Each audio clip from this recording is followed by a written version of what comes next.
Hello, everyone. This is Baruti Carl Alexander, the host of Minding Our Mental Wellness.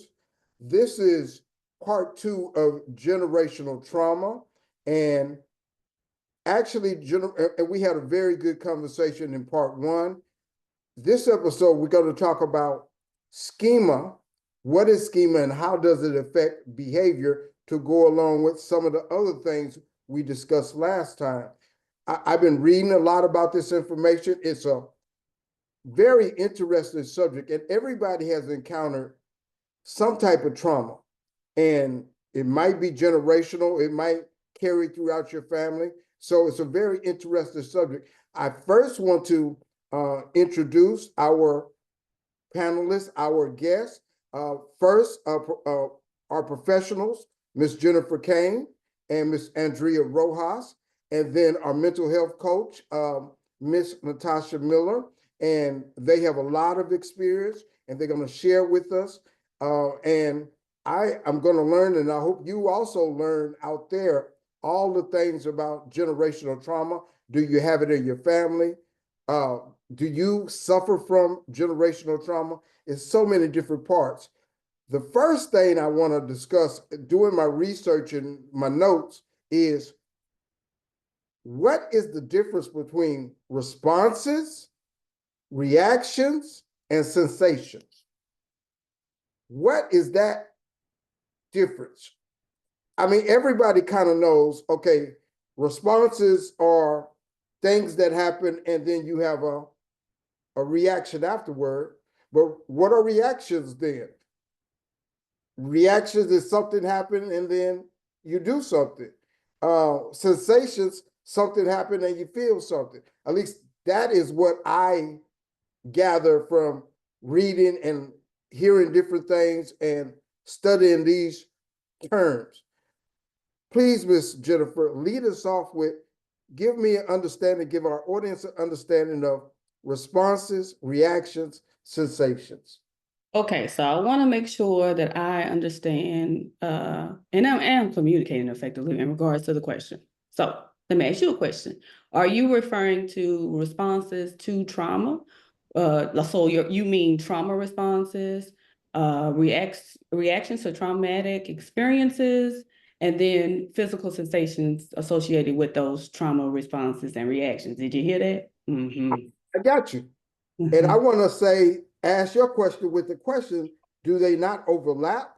Do they not intermingle? Or can they all intertwine at the same time? I mean, you can have a trauma event and you can have a reaction. You could have from my reading, you can have something happen, but it triggers something that happened back in your childhood. And that's why I was really trying to get with what is a response? What's the difference between a response, a reaction, and a sensation? And what I'm thinking is a sensation is a feeling. A reaction is some type of action. A response is maybe a thought, or even more than a thought. I mean, it could be a something that somebody does something and then you have a response. But that's more of a reaction, isn't it? Say again? It sounds like you're talking about the behavioral response. And that can be responses that are different than just the behavioral response, if that makes sense. I think this is the key to our whole conversation. Terms, as far as I can tell from the research, the notes you gave me and the notes that I researched, I think because it can affect trauma, it can affect generational trauma. What do you mean by that? It can affect trauma. What do you mean? When I say it can affect trauma, you can act a certain way because you have had something happen in your past or something happened to your ancestor, and that particular trauma stays with you and you act a certain way. For instance, if you come into a a room and there's a certain type of people in that room and you had a bad experience with those type of people before, you automatically feel it in some kind of way. Let me That ask Miss Andrea for a second. Mhm. You kind of understand what I'm saying, Miss Andrea? Kind of. I think you're looking for the different ways that we have responses or reactions to situations, and I think you're talking more about trauma, specifically from what you've been reading. Uh, I mean, of course, I'm not the expert on it, but it would seem like we have responses, reactions, and sensations all the time. I mean, that's just how we go through life. Now, some of them are more critical in their effect upon us than other things that happen to us. I gave the example, I can go into a certain room and maybe it's all big people that's looking all mean like they're gonna beat me up, and I might have a certain feeling. Do I need to get on my guard? Do I need to be protected? Do I need to be prepared to defend myself verbally or even physically? I mean, and that could be just in my mind. It may not have nothing to do with anything that happened with those particular people. So So I think it's a very much of a key to what I'm trying to understand, and I think what our audience is trying to say. Because when but we talk, go ahead. I just want to make sure we clarify what we're discussing, because that could just be not necessarily related to generational trauma. And you know how I am with Cain on the topic, right? So that's why when I led at the beginning with answering the question, I asked you a question to make sure I understood what we were talking about. So Andrea clarified, so are you responding or asking about responses and the difference between those responses, reactions, and sensations in regards to trauma, or in just in general? Because if you say every day, right, like we have everyday responses, not all the time, unless we haven't addressed our traumas, we're going to have trauma responses, if that makes sense. So if we're talking about now the schema is different, and the schema is developed in your everyday life based on your experiences. But that was a different question. So I want to make sure that I understand, so that, and I maybe the other ladies as well understand what you're saying or asking, so that we can, one, stay on topic, and two, know how to answer your question accurately. I was just thinking and saying, to be able to understand schema and Okay.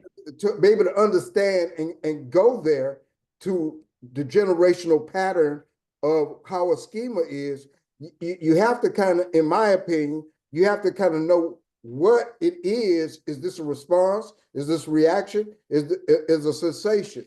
Well, you For the didn't notes, find schema though. And I think maybe the audience might need to hear that, because they may not know. well, from what I understand and what I research, schema can be a deeply ingrained pattern of thought, emotion, behavior, and that says it's not necessarily from an event that happened, but it could happen from a deeply ingrained pattern of life. For instance, there was a time when certain people automatically thought that they were better than other people and did not want to be around those other people. And that is a deeply ingrained thought pattern. And if you upset, for instance, of course, the slave master did not want to be around the slaves in that capacity on an equal basis. And if that presented itself, then that might cause problem. Natasha, do you kind of understand where I'm trying to go with this and trying to understand? Have you seen or vicariously went through any kind of experience that kind of talk about what I'm trying to say?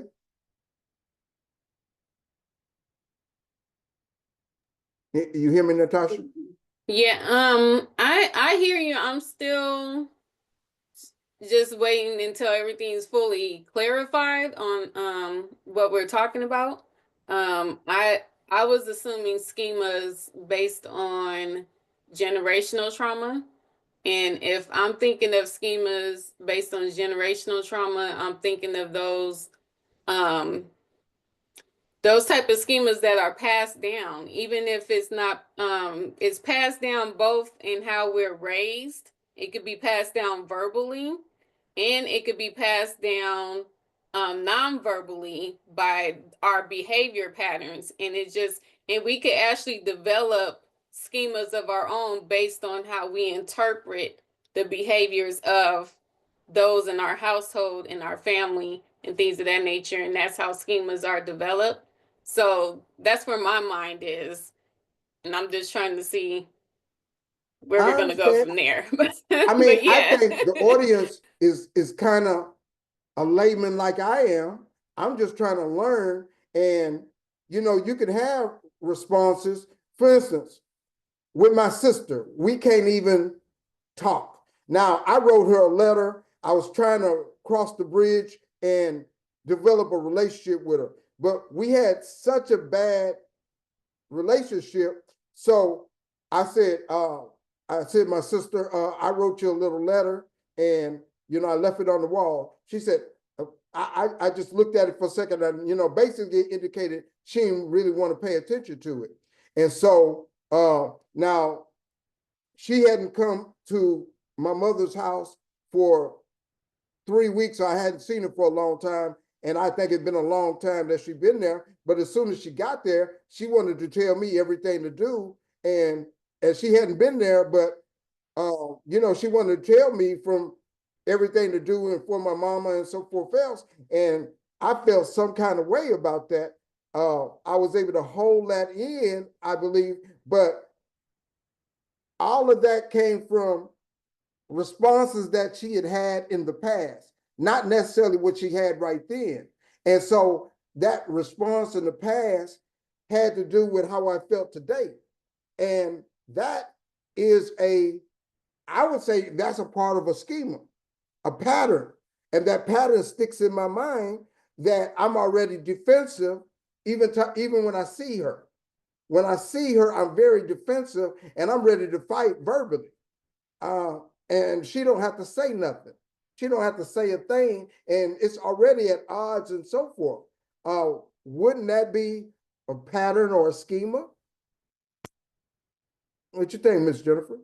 A pattern and a scheme are two different things. So I think we all kind of make sure that we are talking about the same thing and going in one direction. Now, you are talking about a family experience, and that does relate to what a schema can be. But we talking about generational trauma.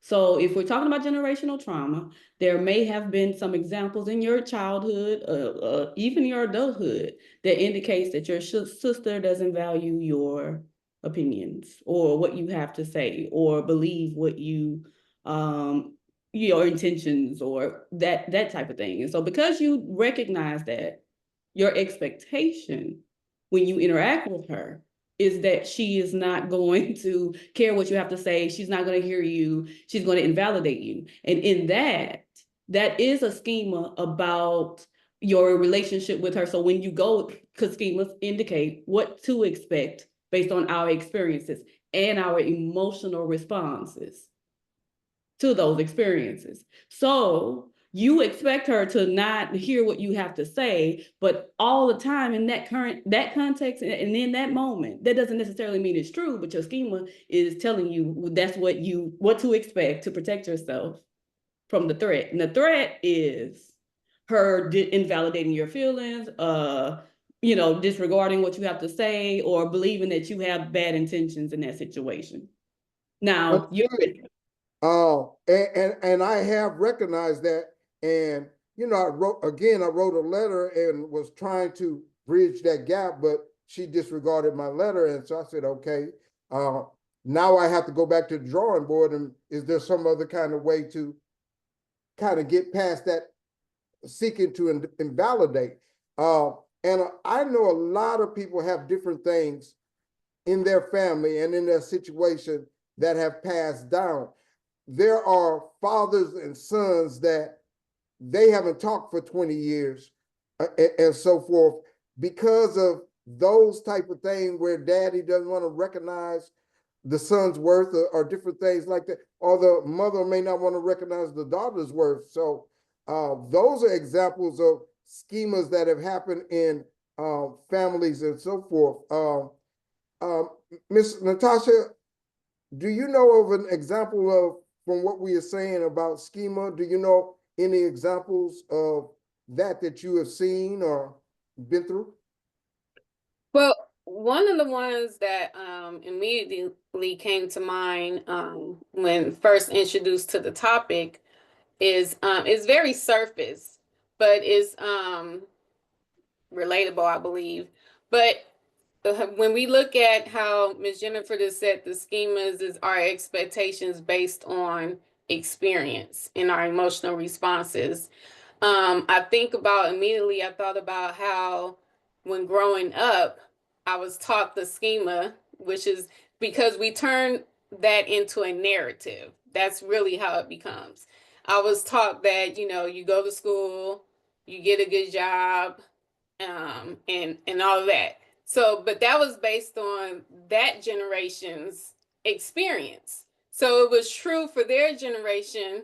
But then once I came to a point in my generation with following the schema that has been outlined for me, and then I did the steps, then went to school, was trying to get a good job, and then now I'm homeless with degrees. Hold on, hello. No one even told me that could still be a possibility for somebody that follows the steps of this particular schema. And so when we're looking at generational trauma, is really assessing and evaluating the schemas that we've gathered to see, is it really relevant? Is it something that can really help us continue to grow, or is it bringing us to a place of stagnation because it was relevant for a certain time frame and is no longer fits where the new generation is in the culture in which we reside at this time? So immediately, that's what my mind was thinking about. What are some of those schemas that we need to break, we need to revisit and evaluate, so it's not hindering us from fully experiencing life moving forward, because it's based upon a specific time period of the past, whether it's from passed down generational, or whether just by what we've observed in our childhood or young adulthood, and really just do that. So that's what had came to mind for me. Understood. Miss Andrea, let me ask this. Is it difficult to change those patterns? I know it is for some. There's a person in my circle that he has real difficulty accepting his age. He wants to be younger, and he tells everybody he's younger than he actually is. Now, there's all kind of ways that we try to get him to understand, okay, you have to admit that you are. So we finally had to bring him his birth certificate, and only then did he quit fighting against, he wants to say he's 22 instead of 25. Is that something else, or is that a part of a type of schema pattern that he wants to just be younger and be treated as a youngster? What do you think about that?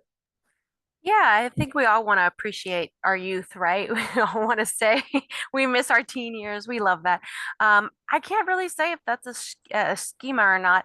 It really depends. I mean, if he was exposed to something negative, that growing up he was told it's bad to age, it's bad to grow up, it's wrong to be an adult, right? Something like that he was fed to either through his environment or people around him, what he was exposed to. It could also just be something else, right? We don't we don't want to grow up. I just real quick say, I think a very traumatic thing happened at maybe 16, and he never really got to enjoy that particular time when all of these kind of mental things started coming at him, and he didn't get a chance to enjoy it. So he wants to draw back on that and go back to high school and go back to when he was younger and go back to a time when he had less expectations from the world. That's my opinion, but it's such a complex situation that there's a lot of different things involved, and that's one aspect that we see. But he's also been diagnosed with paranoid schizophrenia also, so that's a part of it. And I know that's a whole another subject in and of itself, but that's one aspect that he has pulled onto and tried to latch a hold to. And so that is the one thing I noticed. There are other things too, but that's one thing that he kind of hung on. Miss Jennifer, did you have a comment about that? About the individual you're referring to? The person in my circle that maintains that they're 22 when they actually 25, and no matter how you could try to say, no, you're really 25, but they say, no, I'm 22. I'm not that old. And I believe that happened with a traumatic incident, and he didn't get a chance to enjoy that age of when he was young, but it's manifested itself now. And that's how he is reacting and so forth, among other things. But could that, how can somebody break from that pattern? For instance, if, like back in the day, a black man was not supposed to look a white man in the eye or so forth, or walk on the sidewalk. And it's difficult for him to change that pattern, even though it's not the requirement anymore. That would be, I believe, a generational trauma or generational schema that they still have to overcome, from my understanding. Very much so, yes. But I think, I think that may be examples you give a lot. And that may be something that you might be adjusting to too. I'm just noticing, Baruti, on that, right? Like something transitioning between the way that society is now versus then at different states of our generations. We do suffer from expectations of society and how that impacts our current thinking, behavior, and all those things. But I think it's going to be important to recognize the context and identify what the context is. That's not applicable to 2024. Even if that was your experience and it was traumatizing, that is not applicable to the current moment. And that is the only thing that we can control and change is right now. We can always improve our moment by recognizing what we are dealing with, what are actually threats around us at this current moment, and then what we can do to make sure that we are confident in what we are doing in that moment. So I think that answers your question. Not sure. But It's, in my opinion, it's a complex subject when somebody has a habitual pattern that they have that they've been comfortable with, or they have got into a protected state.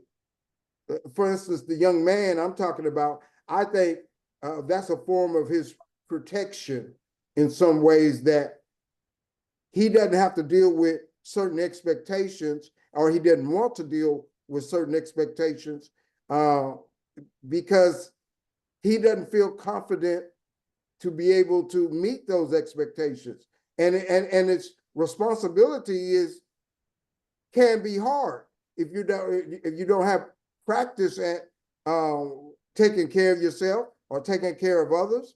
And so he wants to stay in that protected sense, just like somebody who doesn't look somebody in the eye, because if they looked somebody in the eye in the past, it would threaten their survival.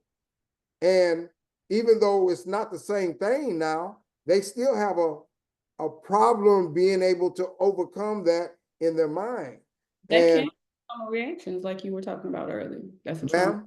That's a trauma reaction. That's a behavior that was taught pretty much to protect themselves because of the things that they experience, for sure.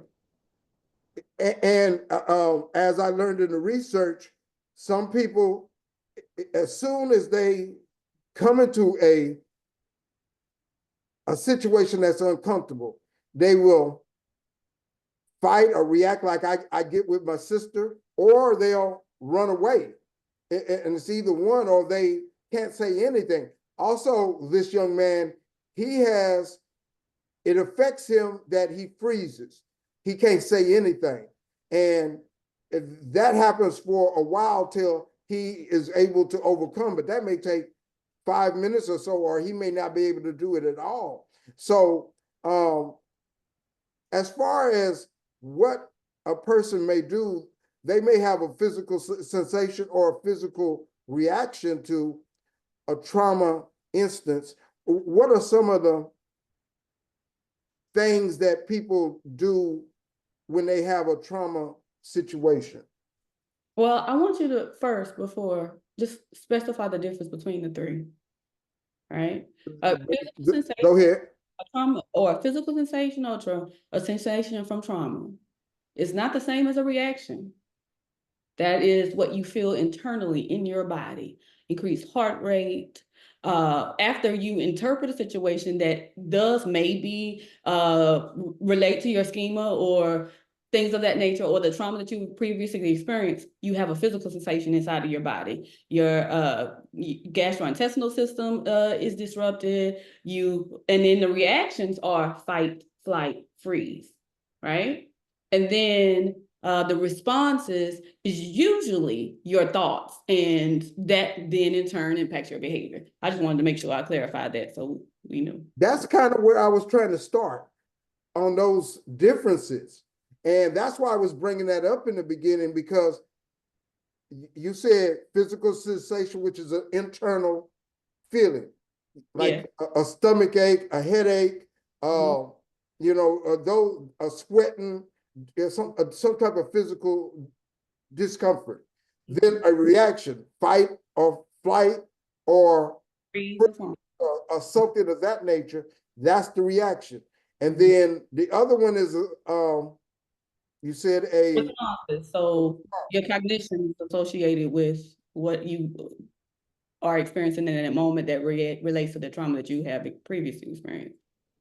Okay, I think interpretations can be skewed based on that too. So, because if we're hypervigilant, because we haven't addressed and resolved the trauma, then we can see things that aren't really in the context that you see it in, because of your traumatic experiences that you've had previously. Are most people, in your opinion, aware of those different aspects? I would say a lot of people may not realize that sensation is associated with this particular thing. Some do though, but a lot of people wouldn't. That's what therapy for, Baruti. I said that before? I said that's what therapy is for. That because our parents they didn't know. They just was trying to survive pretty much, right? So they didn't, and we know that mental health care was not as prevalent as it is now, and it's still a stigma associated with it. So that's where we learn how to process the things that we experience and then identify what we are feeling in therapy or coaching or whatever else, to be able to understand the physical sensations, to understand what it relates to, all that. Understood.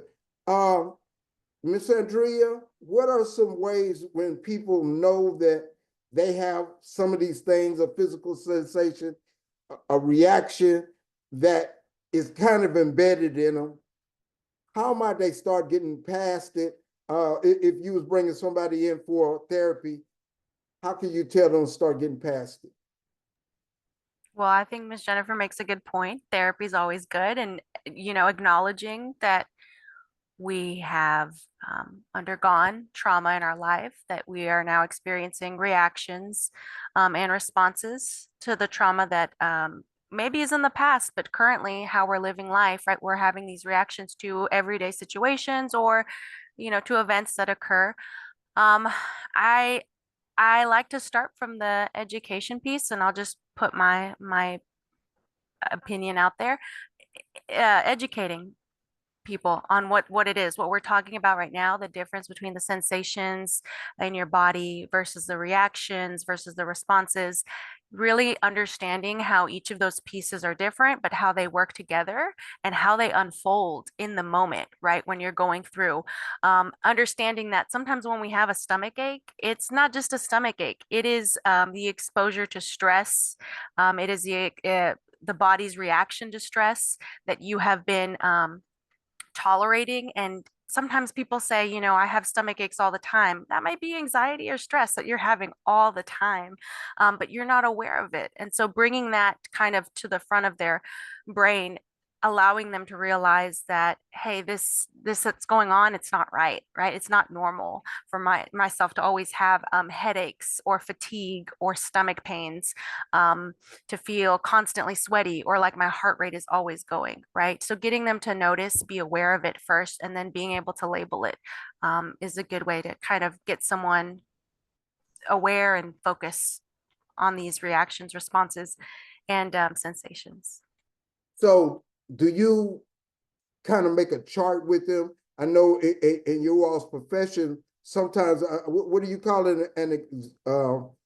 Entry examination or some type of, I forgot what it was called, but do you make some kind of chart that you have or that you go through with them that they would, you would go through, okay, this is happening, this is happening, this is happening. Why do you think this is happening? You referring to an intake assessment? Say again? Intake assessment? I Intake assessment or psychological assessment or psychosocial assessment? That's Well, what I've heard you talk about an assessment before. So yes, that is what I'm talking about. I know myself, if I'm at a critical point, what always helps me, and I've talked about this before, is I do a 7-part chart. And, I talk about my health. I talk about, my associations. And I write all these things down and I examine them and I give them each a grade and so forth. And what is the thing I'm lowest at? For instance, if my health is bad, I might have a 2 on that. And I'm honest with myself and, okay, what do I need to do to do better about that? And I've done this for years and it helps me. I don't always keep up with it, but when I'm at my critical point, I'm praying to God. I always go through it and it helps me and so forth. Miss Natasha, have you seen people that have gone through these physical sensations, physical reactions? Have you seen those type of experiences? And what do you share when you're talking to them? Yeah, I typically for me, when people come through any of my coaching programs, they either have never gone to therapy before or they have. And if they've never gone to therapy, I noticed that once they go through one of my trauma recovery programs, it helps them identify where to start. So really, what I've noticed is that people aren't necessarily against therapy. They just want to actually approach therapy with something in mind on where to start. They don't want the therapist to give them a starting point.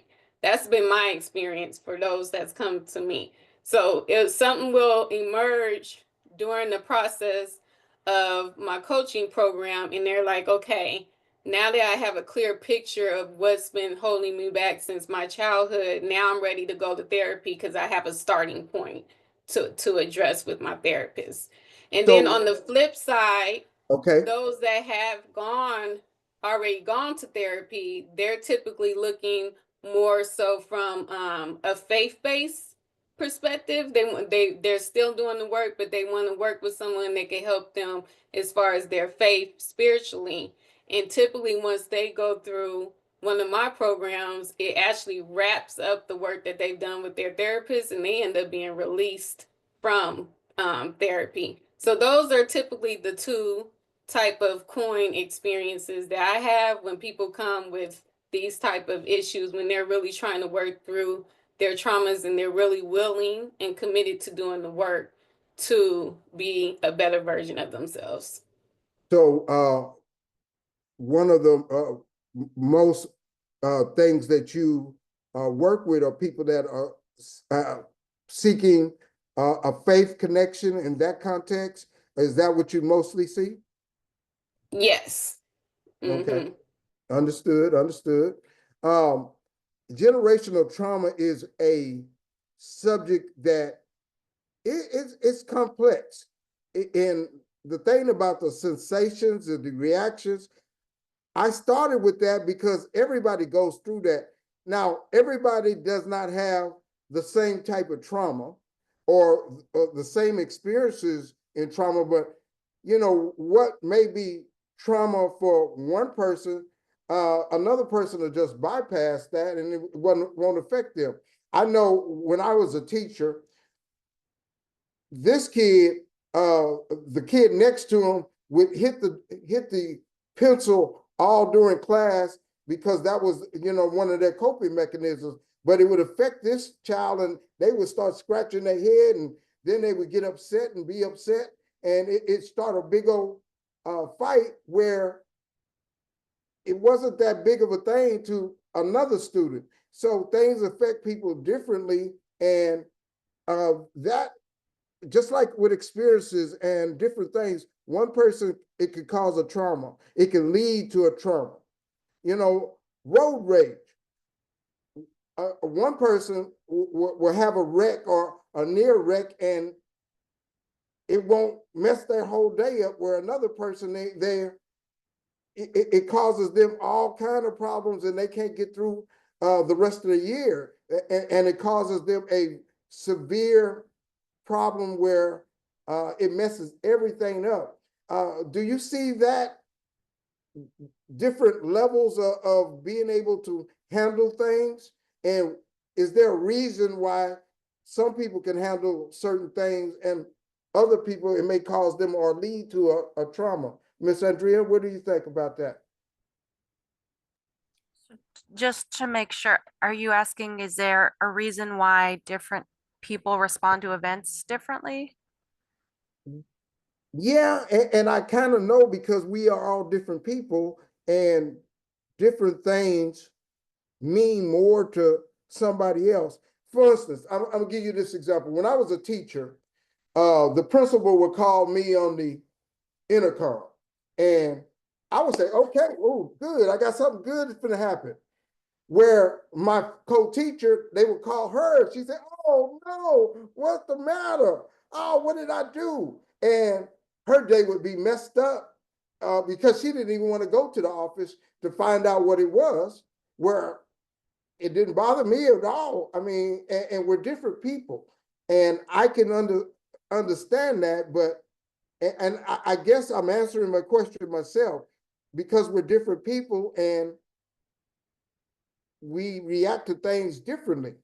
But and I want to. I was going to interject some politics in a way of that.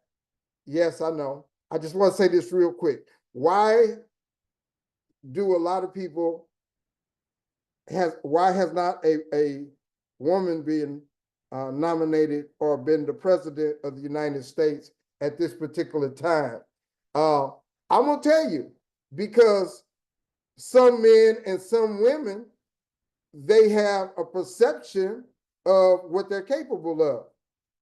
And I'm just gonna say that because I'm saying the same thing, that certain people react to different things. Now, I don't believe that all one gender has this quality and all men have this quality. That's not the case. But it's a certain perception that is, see, there's 50% bad women, there's 50% bad men. It's no one or the other. And that's all I'm saying. And I'm going back to what I was saying. We react to things differently. Please comment, Ms. Jennifer. Did I clean it up? No. I think you need to let Andrea finish what she was saying because you think you answered your question, but you didn't. And then we started talking about stuff that, yeah, that it was a different topic, but I guess you tried to relate it. But I want, because you are using your own experience in schema to answer that question. And I'm talking about the one about why people react in certain ways. And I think Andrea, if you would have uh, allowed her to answer the question, may have given you some other information. You know what I mean? That you may not be experienced with. And that's, yeah. So I think because I appreciate that. I mean, you don't want me to discuss the other stuff because that'd be off topic. Yes, ma'am. Okay, Miss Andrea, you have a comment on people being different and why, people act differently. Yeah, I think in terms of reactions to trauma, how we respond in the moments. You're right about one thing. We do all react differently to trauma. We all have different responses. We're not the same. We're unique and individual. And a trauma is just that. It's a perceived threat. And this perceived by the person. So it's subjective. It's through your eyes. It's what you witness, what you go through. In that, there's also things that influence how we then cope, how we then withstand or go through the traumatic event. Individual factors like your personality, your coping style, external things like maybe your familial support, your religious beliefs, your history, control, how much control you actually had during the traumatic event, or the severity of the event, how traumatic it actually was, the severity of the accident or the incident or the event at the time. So there's a lot of different layers of that can impact how someone perceives and then responds to that. Understood. But I go back to what I said. There are certain inherent things that are perceived also. That's all I'm saying.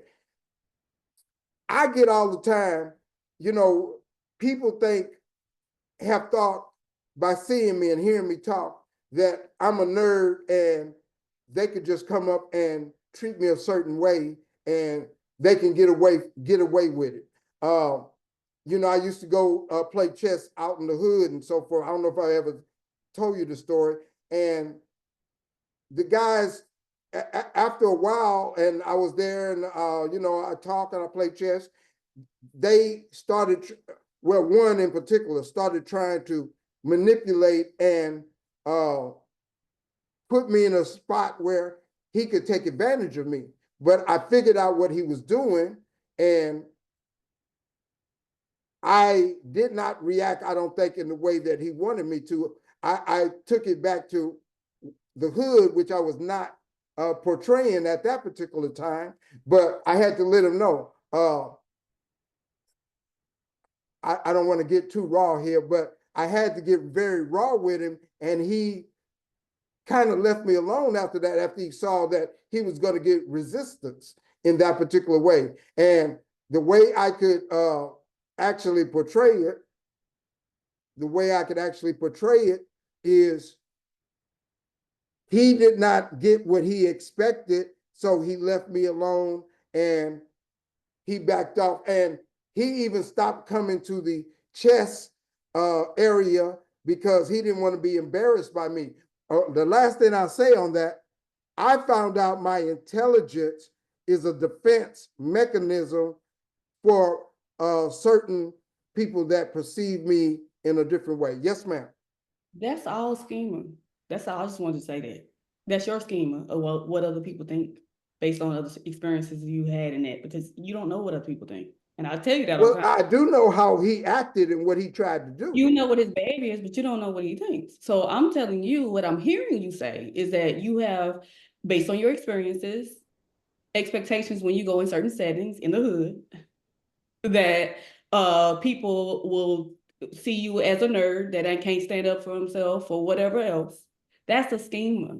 And that's exactly a good example of how our experiences impact how we think of and interpret the world, how we perceive things. I can't tell you what happened, but I can tell you, you don't know what that man was thinking. You know what his behavior might have communicated to you based on your interpretation, again, from your schema. That's it. That was all. I agree with you, but I've had multiple experiences. Now, some people, they see me and hear me talk and they start calling me doc because they respect that I'm an intelligent person and they treat me in that way. This particular person was looking for something. Maybe, you know, I keep my head down. I don't always look people in the eye and different things. Just like I had another person who said he know me better than I know myself, and he was trying to get leverage, and he said, "I bet you won't look me in my eye," saying, "Hey, you are scared. I'm gonna manipulate you." And I said, "Hey, man, I don't have to look you in the eye. That ain't everybody in the world that do that. I could do it when I want to, but I don't want to."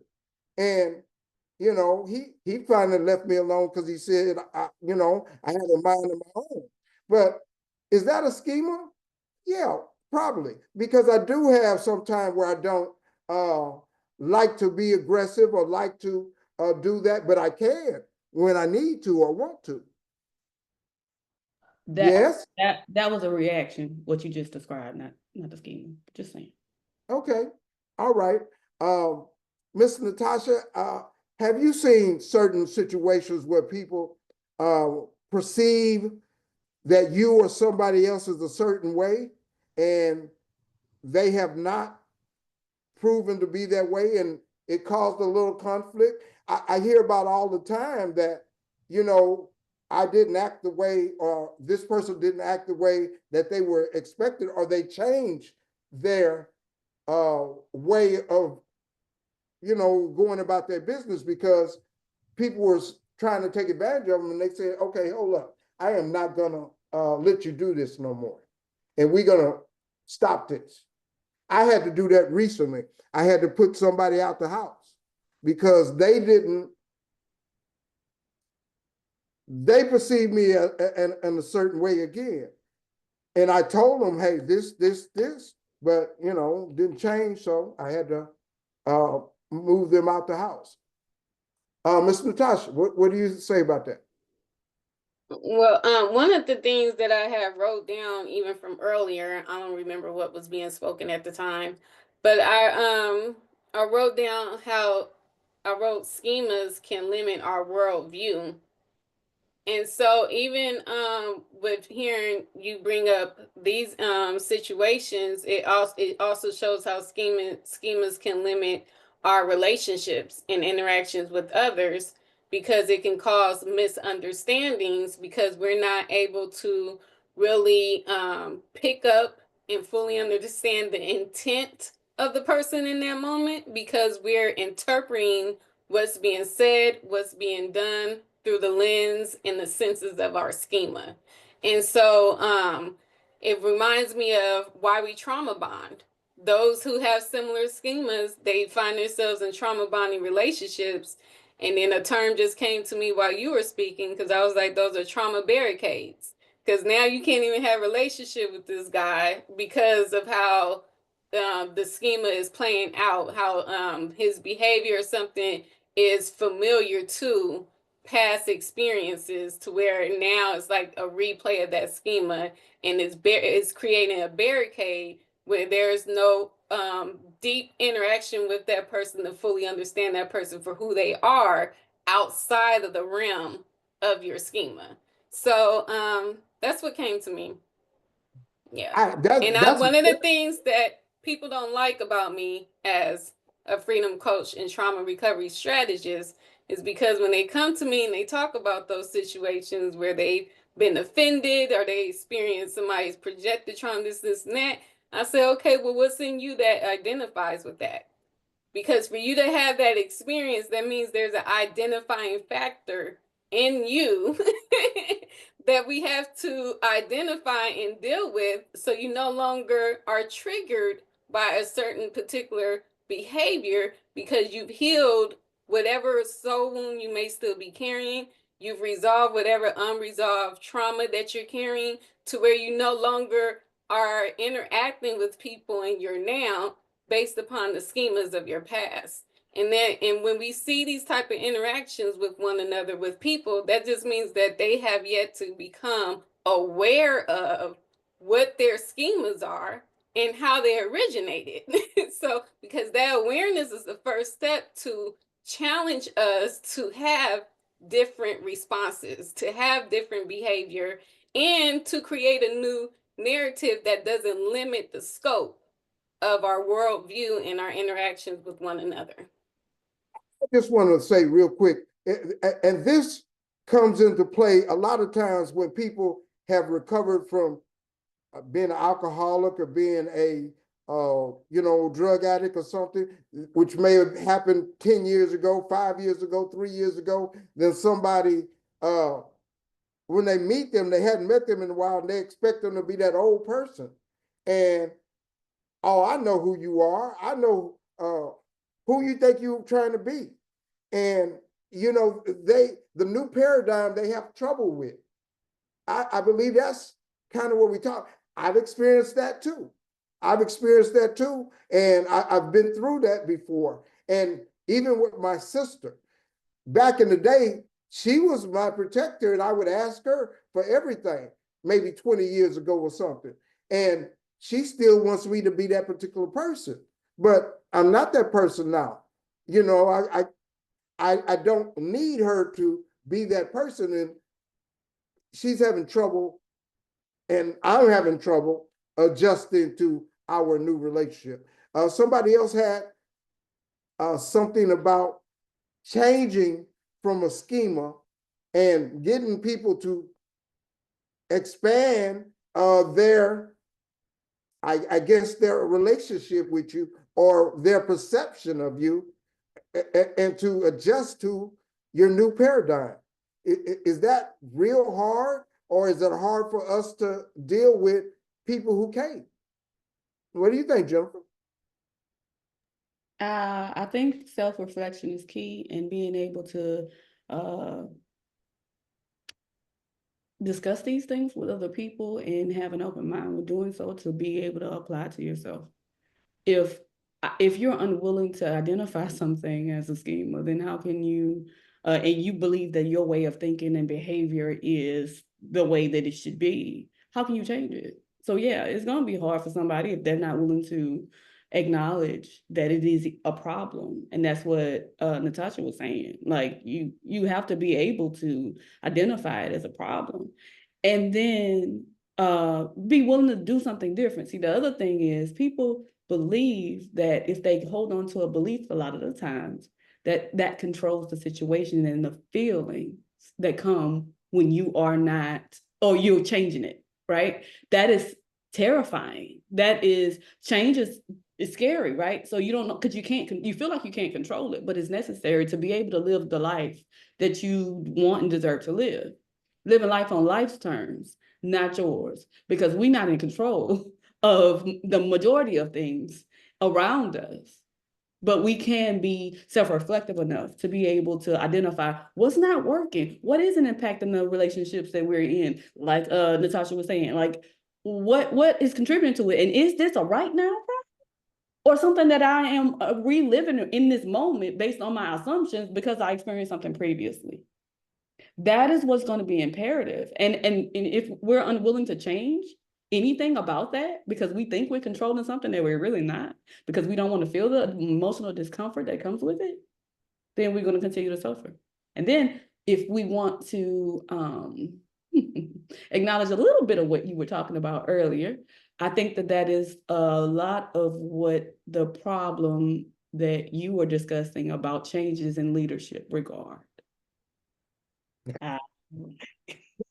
Well, there are, I would say, 35 to 50% of people that have a real, especially if this particular person was at a level where they were not on the same level as I was, but they change or they trying to change, and you don't want them to change because you want them to be at this comfortable position that they were before. You want things to remain the same because they were in your advantage. The things were in your advantage, and it's difficult to change. That's a part of life that, yes, that's a part of life that is everywhere. And the people that want to maintain a relationship with you will work on having that relationship no matter what the change is.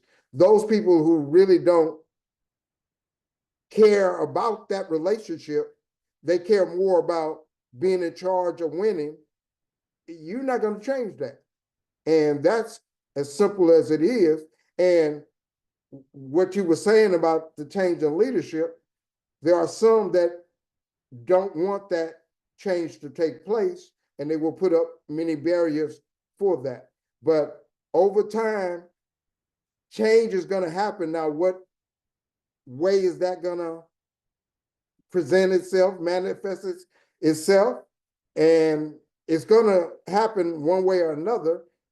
It's just a matter of how that happens, and we'll have to see. We are at the end of our episode of Generational Trauma, Part 2. What is schema and how does it affect behavior? I think this is our 17th or 17th or 18th episode. I have to go back and make sure about that. So I'll let our audience and our participants know exactly what episode we're on. But we've been doing this for a little while, and we're going to keep on. On Sundays, we trying to have very prominent, important information, and there are a lot of people who paying attention. So many feedbacks we got on part 1 of generational trauma. We got so many different things, and I've had people call me and ask for therapists and people to help them with their kids or with their relationship.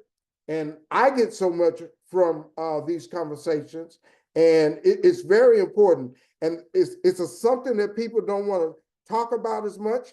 There's a stigma, but I have found that it is so helpful, and to be able to present it out there for somebody who wants to hear in their own little corner of the world is very valuable. And we're going to continue doing it. And I thank you. We're right at the end, and I would like to ask all of my guests to share their final word on generational schema, physical sensations, responses, reactions, whatever you would like to share on that. And I thank you for being here, and let's get into it on generational schema. Andrea. Yeah, I'd just like to wrap up that I really liked at the end how Miss Cain and Miss Natasha kind of shared that schemas essentially impair or can affect your worldview, how you view yourself, your beliefs about yourself, and your beliefs about the world. And so, for someone who may be struggling with that, it's wise, or it's a good idea if you think you're ready for it, to reach out for support, whether that's counseling through therapy, family therapy, whether it's talking to a loved one about it or a coach of some kind, finding some sort of support. And do you want to tell people how to reach you at during counseling? And may I ask, do you speak Spanish? Yes, I do. Okay. Yes, All I right. do. And if you would like to find me, I currently work with Miss Jennifer Cain. You can find me at adoredcounseling.com or through Psychology Today under my profile name, Andrea Rojas. Well, thank you very much. Miss Natasha, please share your ending words that you would like to share. Well, I just hope that our conversation today really helps viewers understand what schemas are and why it is necessary for us to identify the ones that we carry and really challenge ourselves to unpack them.